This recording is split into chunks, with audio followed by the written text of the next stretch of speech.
Hello everyone, सगळ्यांचं स्वागत आहे आजच्या लेक्चरमध्ये. मित्रांनो, आज जी टी एक्झाम झालेली आहे त्यातील पेपर 1चं डिस्कशन मी ऑलरेडी तुम्हाला यूट्यूबला अवेलेबल करून दिलेलं आहे.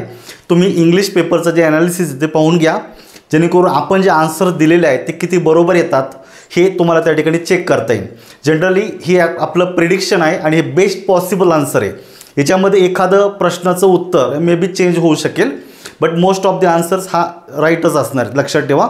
तर आता या लेक्चरमध्ये आपण काय करतोय, पेपर 2 का जो जनरली इव्हिनिंग सेक्शनला झाला होता तर त्या पेपरच्या ठिकाणी विश्लेषण पाहणार आहोत. इंग्लिश प्रश्नांचं विश्लेषण या ठिकाणी पाहतोय. एका स्टुडंटकडनं मला एक कॉपी भेटलेली आहे, तो जनरली बी सेट आहे. त्यामुळे मे बी आपल्याकडे बी सेट असेल किंवा नसेल तरी जे प्रश्न आहेत ते प्रश्न तुम्ही मॅच करा आणि उत्तरं चेक करा. मी या ठिकाणी तुम्हाला ह्या पेपरचं एक best of the best possible answer सांगतोय. याच्यामध्ये 1-2 प्रश्नांच्या बाबतीत थोडीशी संदिग्धता आहे. एक्झॅक्टली काय उत्तर आहे हे थोडंसं आयदर ऑरच्या स्वरूपात मी मांडतो, पण ऑलमोस्ट बाकीचे उत्तरही 100% राईट असणार आहे. मी त्या अनुषंगाने तुम्हाला या प्रश्नांची उत्तरं देण्याचा प्रयत्न करतो. सगळ्यांनी हा लेक्चर आहे हा अगदी शेवटपर्यंत बघा आणि समजून घेण्याचा प्रयत्न करा. आता 31 नंबरचा प्रश्न या ठिकाणी पाहायचा आहे आपल्याला. Select the appropriate alternative to fill in the gap. आता या ठिकाणी फिल इन द ब्लँकसाठी प्रश्न आला. नीट काळजीपूर्वक बघा. पल्लवी, एका मुलीचं नाव दिलेलं आहे. Pallavi dot me of a girl I used to know. मी एका मुलीला ओळखत होतो अशा प्रकारे दिलेलं आहे. पल्लवी एक आणि म्हणजे पल्लवी हा एक वेगळी व्यक्ती आहे, मी हा एक वेगळी व्यक्ती. थोडक्यात काय आहे, पल्लवी मला अशा व्यक्तीची आठवण करून द्यायचं का, अशा मुलीची आठवण करून देत होती का ज्या मुलीला मी ओळखायचो. नोटीस करा, पल्लवी मला अशा मुलीची आठवण करून देते का जिला मी ओळखायचो. थोडक्यात काय, या ठिकाणी रिमाइंड करून देणं. रिमाइंड, नोटीस करा, आठवण करून देणं. नोटीस करा इथे तुम्हाला रिमेंबर म्हणजे आपण स्वतःहून एखादी गोष्ट आपल्याला आठवते. नोटीस करा, आपण स्वतःहून एखादी गोष्ट आठवते का जे आपण विसरलेलो आहे. इथे रिकलेक्ट म्हणजे जुन्या गोष्टी, घडलेल्या घटना का ज्या आपण विसरलेलो आहे त्या तुम्ही एकत्रितरित्या मनामध्ये दाटताय, साचवतात. नोटीस करा. रिकॉल म्हणजे पण एखादी जुनी घटना, एखादी आठवण तुम्हाला परत एकदा आठवलेली आहे. पण इथं तुम्हाला रिमेंबर, रिकलेक्ट आणि रिकॉल तर उत्तरामध्ये येणार नाही. म्हणजे एक व्यक्ती आपल्याला रिमाइंड करून देतो आहे दुसऱ्या व्यक्तीविषयी का जिला आपण ओळखतोय. नोटीस करा, किंवा ओळखत होतो. त्यामुळे इथं एक्झॅक्ट उत्तर या ठिकाणी बघायचं. Choose the most suitable one word for the given expression. या ठिकाणी थोडंसं आपल्याला लिटरेचरच्या कॉन्टॅक्समध्ये तुम्हाला हा प्रश्न विचारला आहे. जनरली हे जे शब्द आहेत त्यातले काही शब्द आपण ऑलरेडी वन वर्डच्या लिस्टमध्ये पाहिलेले आहेत. 1-2 थोडेसे लिटरेचरमधले वर्ड्स आहेत या ठिकाणी दिलेले. विटी अँड क्लेवर रिटॉर्ट म्हणजे थोडक्यात रिप्लाय. म्हणजे तो रिप्लाय तो खूप विटी आहे. नोटीस करा, अगदी विचारपूर्वक केलेला आहे. त्याचबरोबर तो थोडासा क्लेवर आहे. म्हणजे तुम्हाला 4 ऑप्शन दिलेले. त्यातला पहिलं दिलेलं repartee it means a clever and funny comments on reply that are made quickly. अगदी क्विकली तुम्ही अशा प्रकारचं अगदी क्लेवर स्वरूपाचं किंवा फनी एखादं कॉमेंट देत आहेत. तर जनरली पर्याय क्रमांक 1 हेच उत्तर अपेक्षित आहे. तर प्लॅटिट्यूड हा दुसरा शब्द आहे. Remark or statement that may be true but is boring and has no meaning because it has been said many times before. थोडंसं बोरिंग स्टेटमेंट आहे, त्यामुळं हा निश्चितच असा हे नसणार आहे. पुढे दिलेलं आहे इन्व्हेक्टिव्ह म्हणजे आपण म्हणू इन्सल्टिंग आणि अब्युझिंग लँग्वेज असते. त्यामुळे हा पण उत्तरात येत नाही. सरकाझम म्हणजे थोडक्यात टीका करणे. ठीक आहे, तो या ठिकाणी पर्याय क्रमांक 1 हे थोडंसं जास्त ॲप्रोप्रिएट उत्तर आहे. पुढचं दिलेलं आहे डॉट आपल्याला फिल इन द ब्लँकसाठी आलेलं आहे. She is Indian artist. आता आपण आर्टिकल वापरायचं, त्यामुळे ॲन इंडियन.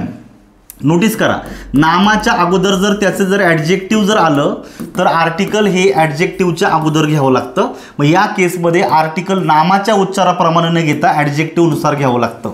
त्यामुळे an Indian artist married to a European engineer. European याची सुरुवात भले ई ह्या व्यंजनानं ओवेलनं झालेली दिसते, तरी उच्चार जर केला तर बघायचं युरोपियन. यमाचा हा कॉन्सोनंट होतो, त्यामुळे उच्चार महत्त्वाचा आहे. त्यामुळे अ युरोपियन. नोटीस करा, त्यामुळे ॲन आणि ए पर्याय क्रमांक 3 मध्ये उत्तर आहे. पुढचं choose the correct alternative to fill in the blanks. I am indebted म्हणजे थोडक्यात काय, व्हेरी ग्रेटफुल टू समबडी. एखाद्या विषयी तुम्ही खूप ग्रेटफुल आहात, त्यामुळे इंडेप्टेड टू यू इथं टू पाहिजे होतं. बरोबर आहे की नाही. फॉर युअर हेल्प, तुझ्या मदतीसाठी मी तुझा खूप आभारी आहे. त्यामुळे इथं तुम्हाला टू आणि फॉर पर्याय क्रमांक 4 हे उत्तर अपेक्षित आहे. पुढचा प्रश्न आहे identify the figure of speech. Actually असा फिगर ऑफ स्पीच इथून मागं टीईटीच्याच परीक्षांमध्ये 2-3 वेळा रिपीट झालेला आहे. बघायचं o Christ it is the इनचॅप रॉक्ड. मित्रांनो इथं वेगवेगळे फिगर्स ऑफ स्पीच दिलेले आहे. मी अगोदर ऑलरेडी एक लेक्चर टाकलेलं आहे. त्या लेक्चरमध्ये सगळ्या फिगर्स ऑफ स्पीचचं विश्लेषण तुम्हाला सांगितलेलं आहे. तर या ठिकाणी याचं डायरेक्ट उत्तर सांगतो ते तुमचं ॲपॉस्ट्रॉफ आहे. ॲपॉस्ट्रॉफ म्हणजे थोडक्यात काय मित्रांनो, a speaker address to someone or something that is not present or can not respond. एखाद्याला उद्देशून तुम्ही काहीतरी बोलताय का असं बोललं जातं का तो मे बी ज्याला उद्देशून बोललं जातो तो त्या ठिकाणी समोर नसणारे किंवा त्याच्याकडनं कोणत्याही प्रकारचं उत्तर मिळत नाही आहे. त्यामुळे एखाद्या इनॅनिमेट ऑब्जेक्टला एखाद्या संकल्पनेला उद्देशून आपण काहीतरी बोलता का तिथे रिस्पॉन्स मिळण्याची शक्यता नसते. त्यामुळे इथं मोस्ट ॲक्युरेट आपल्याला ॲपॉस्ट्रॉफ आहे. मी बाकीचं डिटेलमध्ये सांगत नाही, तुम्ही या ठिकाणी पाहू शकता. वेळ आपल्याला घालवायचं नाही जास्त. Choose the correct passive construction of the given sentence. Passive wise विचारला आहे. पॅसिव्ह वाईज बोललं का प्रथम तुम्हाला आठवलं पाहिजे क्रियापद कसं येतं, B+V3 ह्या रूपामध्ये येतं असतं. बरोबर आहे. तुम्हाला वाक्य काय दिलेलं पाहिजे, he devises a series of plans to grab the attention of the cops. Notice करा ही हा तुमच्या वाक्यामध्ये सब्जेक्ट आहे. डिव्हाइसेस ही क्रियापदाचं मूळ रूप आहे, त्याला एस जोडलेलं आहे. Devise it means to invent something, नवीन काहीतरी कल्पना सुचणे अशा अर्थानं. बरोबर आहे. व्हॉट डज ही डिव्हाइस, उत्तर मिळतं मित्रांनो अ सिरीज ऑफ प्लॅन्स. हा एवढाच वाक्यामध्ये ऑब्जेक्ट आहे. त्यामुळे वाक्य साध्या वर्तमान काळात आहे का त्याला क्रियापदाला एस जोडलेलं आहे. ज्या अर्थी वाक्य साध्या वर्तमान काळात आहे अशा वाक्याचा पॅसिव्हाइज करताना कर्मानं सुरुवात करायची. अ सिरीज ऑफ प्लॅन्स. मित्रांनो प्लॅन किती पण असू द्या त्यांची सेरीज आहे. नोटीस करा सेरीज हे कलेक्टिव्ह नाऊन आहे वेगवेगळ्या प्लॅन्सचं. त्यामुळे आर्टिकल ए आलेलं आहे ते एकवचनासाठी येतं. त्यामुळे क्रियापद सुद्धा एकवचनी पाहिजे. साध्या वर्तमान काळात M+V3 म्हणजे इज+V3 पाहिजे. इज डिव्हाइस आणि ॲडिशनल जो पार्ट आहे तो क्रियापदाच्या नंतर जोडून द्यायचा. To grab the attention of the cops by him. He जो वाक्याचा सब्जेक्ट आहे तो पॅसिव्ह वॉइसमध्ये बायनं कर्म बनतो, तो ऑब्जेक्टिव्ह केसमध्ये येतो. उत्तर 1 मध्ये निघतंय मित्रांनो अ सिरीज ऑफ प्लॅन्स. मित्रांनो सिरीज हा मुख्य नाऊन आहे का जे आर्टिकलने जोडलेलं आहे. सिरीज नोटीस करा. त्यामुळे आर्टिकल एकवचनासाठी येतं. हा कलेक्टिव्ह नाऊन आहे त्यामुळे आर ऐवजी इज जास्त ॲक्युरेट येतो. दुसरं चुकतं आहे. अ सिरीज ऑफ प्लॅन्स वाक्य वर्तमान काळातले त्यामुळे भूतकाळ अपेक्षित नाही. पर्याय क्रमांक 1 मध्ये उत्तर आहे. Choose the correct indirect narration. हे खूप सोपं आहे. तुम्हाला डबल इन्व्हर्टेड कॉमामध्ये जे वाक्य दिलेलं आहे तर ते जनरली WH टाईप क्वेश्चन आहे. पण या केसमध्ये जे आपल्याला वाक्यामध्ये इंट्रोडक्टरी व्हर्ब असतं याचं रिपोर्टिंग व्हर्ब हा सर्रास आस्क केलं तरी चालतं. त्यामुळे सतीश आस्क्ड कैलास इथपर्यंत सगळीच वाक्य बरोबर आहे. जो WH वर्ड वाक्यामध्ये आलेला आहे डबल इन्व्हर्टेड कॉमामधील वाक्यामध्ये तर त्याच WH वर्डला कनेक्टिव्ह म्हणून घ्यायचं. त्यामुळे या ठिकाणी व्हाय आलेला आहे. आता व्हाय या ठिकाणी कॅपिटल लेटरनी सुरुवात झालेली आहे. इथं स्मॉल घ्यायचा आहे. बरोबर आहे. त्यामुळे दॅट हा प्रश्नार्थक वाक्यामध्ये कनेक्टिव्ह म्हणून येत नाही. हे दोन्ही पर्याय इथं डिलीट झाले. दुसरी गोष्ट जे डबल इन्व्हर्टेड कॉमामधलं वाक्य जर प्रश्नार्थक असेल अशा वाक्याचा इनडायरेक्ट स्पीच करताना सर्वप्रथम आपल्याला त्याचं स्टेटमेंट बनवायचं आणि त्या स्टेटमेंटप्रमाणे वाक्यामध्ये अपेक्षित ते बदल करायचे. त्यामुळे WH वर्ड गेला. उरलेलं वाक्य काय झालं, don't you call a policeman. आता याचं विधानार्थी करायचं असेल तर कर्ता आणि हेल्पिंग वर्बच्या जागेत आदला बदल करायची. यू म्हणजेच कोण, इथं कैलास एका मुलाचं नाव आहे मग यूचं थर्ड पर्सन झालं ही. आणि वर्तमान काळाचा भूतकाळ केला डिडंट, डोंटचं केलं डिडंट. आता डू डज डिड याच्यानंतर क्रियापद नेहमी मूळ रूपात येतं. वाक्य उरलेलं लिहून वाक्याच्या शेवटी पूर्णविराम द्यायचा. डबल इन्व्हर्टेड कॉमामधलं जे वाक्य असतं ते जरी प्रश्नार्थक असेल तरी इनडायरेक्ट स्पीचमध्ये त्याचं स्टेटमेंट बनतं. त्यामुळे वाक्याच्या शेवटी पूर्णविरामच अपेक्षित आहे. त्यामुळे मित्रांनो पर्याय क्रमांक 1 मध्ये रचना बरोबर आहे. दुसरं वाक्यामध्ये काय चुकलेलं आहे, WH वर्डच्या नंतर आधी कर्ता आणि नंतर क्रियापद पाहिजे होतं. यांनी आधी क्रियापद आणि नंतर कर्ता ही प्रश्नार्थक वाक्याची रचना आज इट इज ठेवलेली आहे का जे चुकीचं आहे. सो पर्याय क्रमांक 2 चुकलेला आहे आणि हे 2 तर ऑलरेडी दॅटमुळे निघलेलेच आहेत. पर्याय क्रमांक 1 हे 100% बरोबर उत्तर आहे. पुढे select the combination of number. Paper 1 मध्ये सुद्धा आपल्याला हे आलेलं आहे. आता पेपर 2 मध्ये सुद्धा येते. मी याचं डायरेक्ट उत्तर सांगतो. परस्यूट पर्याय क्रमांक 3 मध्ये तुम्हाला बरोबर शब्द जुळतात. परस्यूट हा एक एक्झॅक्ट शब्द या ठिकाणी तयार झालेला आहे. उत्तर येतं तुमचं PURSUIT. नोटीस करा. 39 नंबरचा प्रश्न काळजीपूर्वक बघा. Choose the correct complex sentence for the given sentence. Complex sentence बनवायचं म्हणजेच काय, तुमच्या वाक्यामध्ये एक पाहिजे मेन क्लॉज आणि दुसरा पाहिजे तुमचा सबऑर्डिनेट क्लॉज. म्हणजे एक मेन क्लॉज आणि दुसरा सबऑर्डिनेट क्लॉज पाहिजे. बघा, हिज सायलेन्स हा झाला सब्जेक्ट, प्रूव्ह झालं क्रियापदाचं मूळ रूप, प्रूव्ह हिज गिल्ट. त्याचं जे काही शांत राहणं आहे हे काय प्रूव्ह करते, त्याची चूक कबूल करते. बरोबर आहे, प्रूव्ह करताय का तो गिल्टी आहे, त्यानं काहीतरी गुन्हा केलेला आहे, हा गुन्हा त्याचं शांत राहणं हेच कबूल करत आहे. इथं तुम्हाला त्याचं कॉम्प्लेक्स बनवायचं. वाक्य नीट बघा. ही is silent and it prove his guilt. And ज्या दोन मेन क्लॉज जोडले जातात तर वाक्य कंपाऊंड बनतं मित्रांनो. त्यामुळे एक उत्तरात येणार नाही. In spite of being silent ही एक फ्रेज आहे. In spite of being silent ही फ्रेज आहे, याला क्लॉज म्हणता येणार नाही. त्यामुळे ह्या वाक्यामध्ये द फॅक्ट हा एकच सब्जेक्ट आहे, प्रूव्ह हेच एकच क्रियापद आहे. ज्या वाक्यात एकच कर्ता आणि एकच क्रियापद असतं ते वाक्य सिंपल सेंटेन्स असतं. हे उत्तर येत नाही. दो ही इज सायलेंट, जरी तो अशरीतनं सायलेंट असला, the fact proved his guilt. कुठंतरी हे जे स्टेटमेंट आहे हे असं अयोग्य वाटतंय थोडंसं.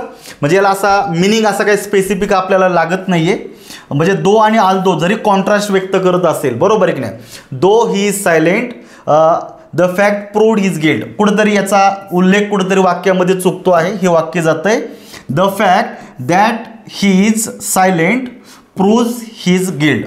The fact that he is silent, कोणती फॅक्ट, तो शांत राहतो आहे का तो शांत आहे, ही जी काही फॅक्ट आहे, बरोबर आहे की नाही, हीच काय प्रूव्ह करते, तो गिल्टी आहे. म्हणजे बघा, हे आहे तुमचं क्रियापद. त्यामुळे क्रियापदाच्या अगोदर एक फ्रेज आलेली आहे, क्लॉज आलेला आहे, तो निश्चित तुमचा नाउन क्लॉज आहे. म्हणजे हे वाक्य तुमचं कॉम्प्लेक्सचं पॉसिबल आहे. इथं पर्याय क्रमांक 4 हे उत्तर तुमचं ॲक्युरेट येते. पुढचं दिलेलं आहे name the underline clause. The reason why I did it is obvious. Notice करा, इथं तुम्हाला क्रियापदात आधी दिलेलं बघायचं. द रिझन इज ऑब्वियस हा जनरली तुमचा मेन क्लॉज होतो. तर याच्यामध्ये रिझन या नामाची अधिक माहिती देणारा जो काही क्लॉज आहे तो तुमचा ॲडजेक्टिव्ह क्लॉज होणार आहे. त्यामुळे इथं पर्याय क्रमांक 2 हे उत्तर अपेक्षित लक्षात ठेवा. पुढे दिलेले बघा आता प्रश्न.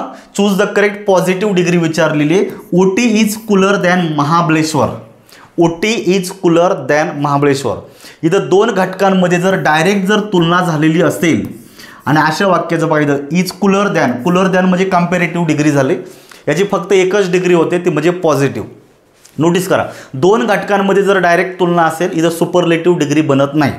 मग मूळ वाक्य कम्पॅरेटिव्हचं दुसरं वाक्य पॉझिटिव्ह करताना मूळ वाक्य पॉझिटिव्ह असेल तर दुसरं वाक्य तुम्हाला निगेटिव्ह करायचं. मूळ वाक्य निगेटिव्ह असेल तर दुसरं वाक्य तुम्हाला पॉझिटिव्ह करायचं.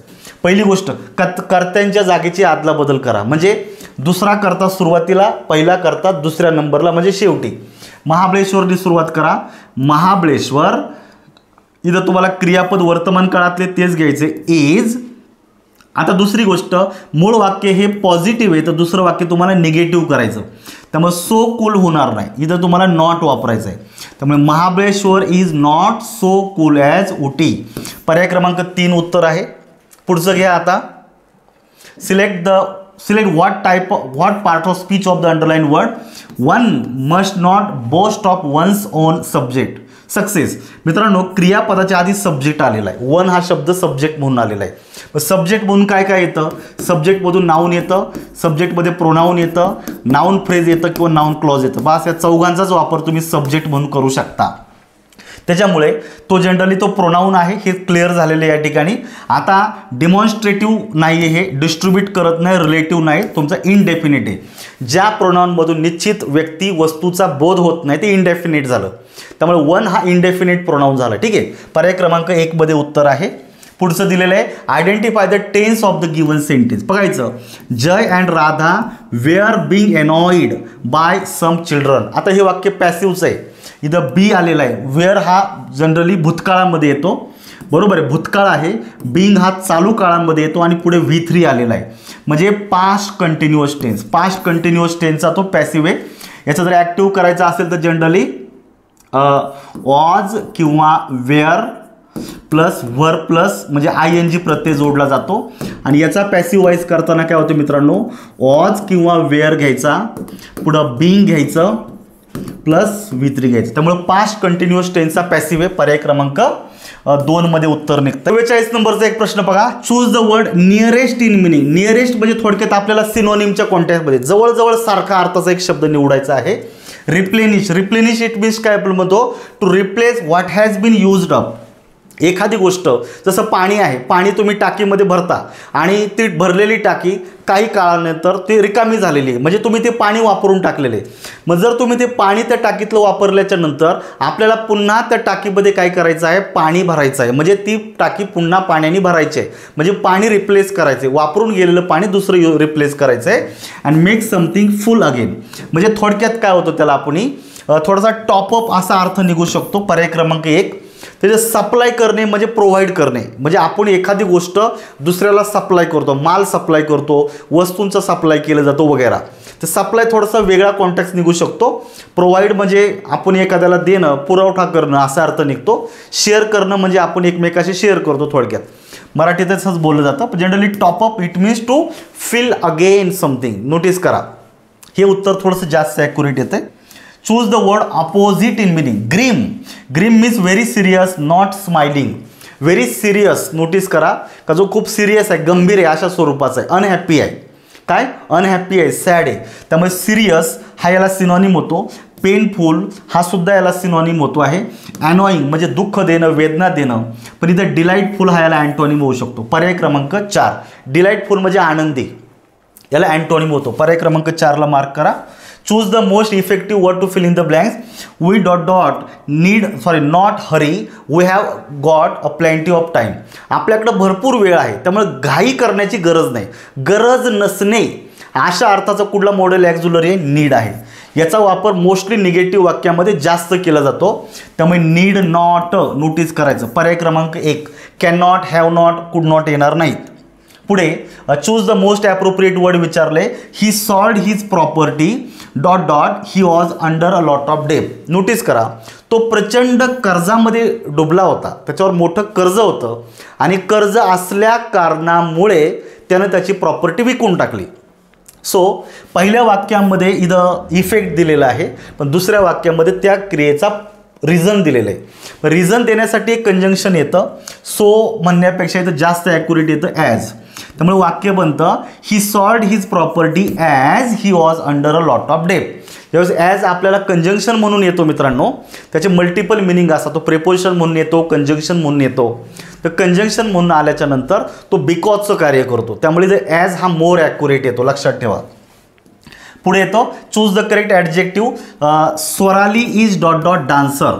आता तिथे तुम्हाला बघा वर्ड्स ऑफन कन्फ्यूजमध्ये ह्या जोड्यात दिलेलं आहे. ॲडॅप्ट. ॲडॅप्ट म्हणजे मित्रांनो परिस्थितीला ॲडजस्ट करून गेलं, अनुकूल करून गेलं. ॲडॅप्ट उत्तरात येणार नाही. Adopt it means to accept, स्वीकारणं.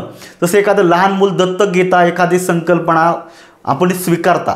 ॲडॉप्ट म्हणजे ॲक्सेप्ट करणं, स्वीकारणं. हे पण होणार नाही. लोडेड होत नाही, जनरली होतं अस्किल्ड. स्किल्ड याच्यासारखी ॲडॅप्ट, ॲडॉप्ट. इथं अजून एक शब्द पाहिजे होता, एडेप्ट. एडेप्ट आला असता तर तुमचं उत्तर बरोबर आलं असतं. ॲडेप्टला सिनॉनिम आहे तुमचं स्किल्ड. पर्याय क्रमांक 4 हे उत्तर आहे. पुढचं दिलेलं आहे आय रीड ...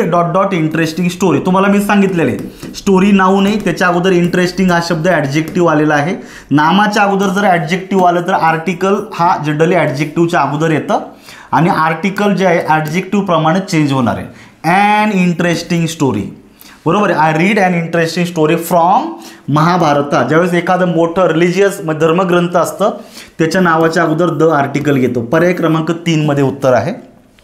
पुढचं choose the correct pair of preposition to fill in the blanks. I differ ... you ... this issue. I differ with someone. Notice करा, differ with someone on something. त्यामुळे differ with you on this issue हे थोडं जास्त accurate उत्तर येते. पर्याय क्रमांक 2. पुढचं दिलेलं आहे आता इथं पोयम आलेली मित्रांनो. आत्तापर्यंत आपण जनरली पेपर्समध्ये पॅराग्राफला जास्त हँडल केलेलं आहे, तर या ठिकाणी पॅराग्राफऐवजी एक पोयम आलेली आहे. तर जनरली पोयमसुद्धा पॉसिबल आहे, पोयमसुद्धा येत असतात, परंतु आपल्या स्पर्धा परीक्षेमध्ये जास्त फॅमिलियर नाही आहे, परंतु येत नाही अशातला भाग नाही. त्यामुळे पोयम समजण्यासाठी थोडंसं तुम्हाला त्या पद्धतीचं अंडरस्टँडिंग होणं अपेक्षित आहे. त्यामुळे इथं मी तुम्हाला थोडीशी उत्तरं प्रॉपर देतो, नीट समजून घ्या.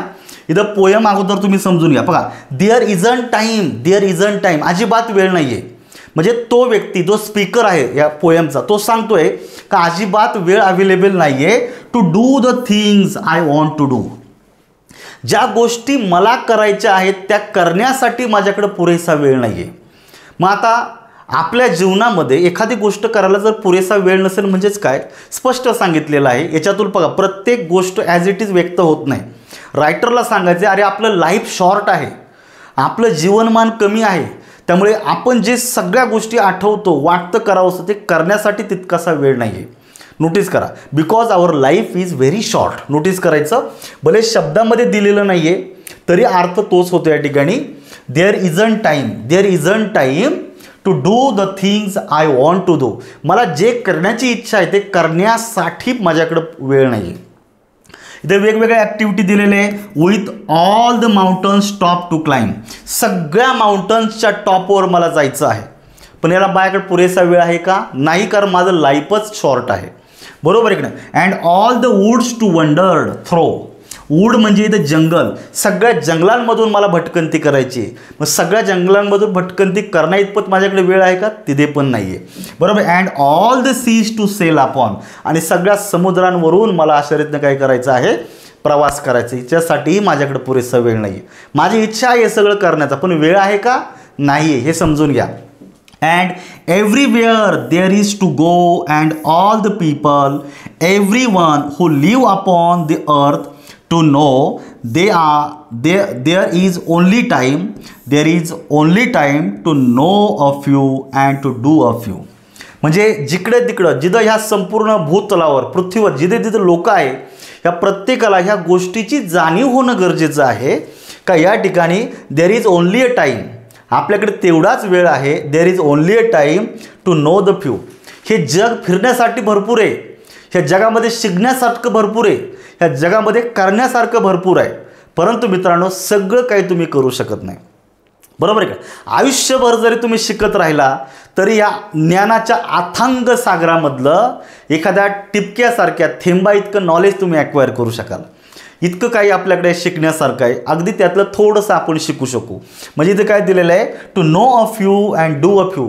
तुम्ही खूप सारं ट्राय करू शकता, पण थोडं फारच तुम्हाला मिळू शकतं आणि तुम्ही थोड्या फारच गोष्टी या आपल्या जीवनामध्ये करू शकता.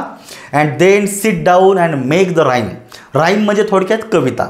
मग मी त्यावेळेस काय करतो आहे, एका जागी बसतो आहे आणि एक सुंदर कविता लिहितो आहे. About the rest I want to do. बरोबर आहे की नाही? माझ्या उर्वरित जीवनामध्ये मला जे काही करायचं आहे पण जे मी ॲक्च्युली करू शकत नाही त्याच्याविषयी मी सुंदर कविता लिहितो आहे. म्हणजे बघा, इथे या कवितेमधून पोएट तुम्हाला किंवा प्रत्येकाला रिमाइंड करून देतो आहे की लाईफ इज व्हेरी शॉर्ट. आपलं जीवन हे शॉर्ट आहे, त्यामुळे जेवढं काही करता येईल तितक्या गोष्टी आनंदाने करा. बरोबर आहे की नाही? दुःखामध्ये व्यक्त म्हणजे आश्चर्यतनं वेळ वाया घालवण्यापेक्षा तुम्ही आनंदाने गोष्टी करू शकता. कुठंतरी अशा प्रकारचा ह्या पोएमचा मजकूर आहे, हे समजून घ्या. तर अशी एक कविता आहे, खूप सुंदर आहे ही. तुम्हाला विचारलं, the poet says that there is no time because. आत्ताच सांगितलंय आपल्याकडे वेळच नाही आहे. का टाईम नाही आहे मित्रांनो? तो बिझनेसमन आहे का? धीरूभाई अंबानी, मुकेश अंबानी आहे का? नाही. Life is short. आपलं जीवनच लहान आहे. बरोबर आहे का? सगळ्या वस्तू इथंच राहणार आहे, पण आपलं जीवन शॉर्ट आहे. आपणही या भूतलावरचं प्रत्येक गोष्टी करू शकत नाही, सगळ्या गोष्टीचं नॉलेज मिळू शकत नाही, कारण लाईफ आपलं तेवढं नाही आहे. म्हणजे इथं तुम्हाला दिलं, ही ओल्ड आहे का? अजिबात नाही. He is a poet. आता पोएट असण्याचा आणि त्याचा काही संबंध आहे का? नाही. इथं एक्झॅक्ट उत्तर तुमचं पर्याय क्रमांक 2 आहे. हे उत्तर चुकणार नाही, हे लक्षात ठेवा. पुढचं दिलेलं आहे बघायचं आता प्रश्न. In this poem the poet is. ह्या पोएममध्ये पोएट कसा आहे? आता याचं उत्तर तुम्हाला पोएममध्ये नाही सापडणार. हे लिटररी आन्सर आहे. हे आपल्याला त्या पद्धतीनं समजून घ्यायचं आहे. पोएमचा टोन कसा आहे? पोएम जी आहे, पोएमचा टोन थोडासा सिरियस आहे, कारण पोएट आपल्याला रिमाइंड करून देतोय our life is very short and there is lot of things to do but we can't. Notice करा, भरपूर फिरायचं आहे, बरोबर, भरपूर गोष्टी करायच्यात, परंतु आपलं जीवन कसं आहे? छोटं आहे. म्हणजे कुठंतरी ह्या गोष्टी रिमाइंड करून देतोय का वी आर आपणही आपल्या जीवनाच्या बाबतीत थोडंसं आनंदी राहिलं पाहिजे. बरोबर आहे का? पण त्यातून एक इन्सिक्युरिटी फील होते की लाईफ कसं आहे? शॉर्ट आहे. त्यामुळे इथं दुःखी आहे का असं दिलेलं नाही आहे कुठं पोएममधून. आनंदी आहे का याचा पण तुम्हाला पुढे उल्लेख दिलेला नाही, पण तो ओव्हर ॲम्बिशियस आहे का असं पण असं काही खास वाटत नाही. त्यामुळे थोडंसं आयदर ऑरचं उत्तर आहे, थोडंसं इनसिक्युअर हे उत्तर थोडं अपेक्षित आहे या ठिकाणी. Because he feels insecure about his life because which is very short.